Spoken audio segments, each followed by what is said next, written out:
Pinag-uusapan ng marami ang bagong dokumentaryo ng dinosaur sa Netflix. Kaya gusto kong ipakita kung paano talaga namatay ang mga dinosaur noon.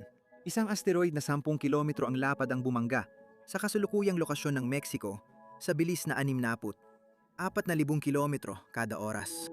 Ang banggaan ay bilyong beses mas malakas kaysa Hiroshima.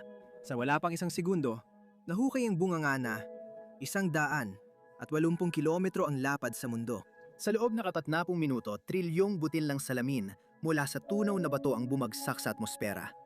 Dahilan para uminit ang kalangitan ng mahigit 1,500 degrees Celsius. Hindi inasahan ng mga dinosaur ang pangyayari at ang mga nasa kabilang panig ng mundo ay walang kaalam-alam sa nangyayari. Bigla na lang sobrang init na para tiisin. Pagkatapos binalot ng dilim ang mundo. 2 taon na hindi nasilayan ng araw dahil sa ulap ng asupre na tumabon sa buong mundo. Niluto tapos nagyelo ang mundo. 75% ng lahat ng mga species ay namatay, pero may ilan na nakaligtas. Maliliit na hayop na kasing laki ng daga at ilang uri ng ibon na nakaligtas sa pamamagitan ng pagtatago sa mga lungga at pagkain ng mga insekto.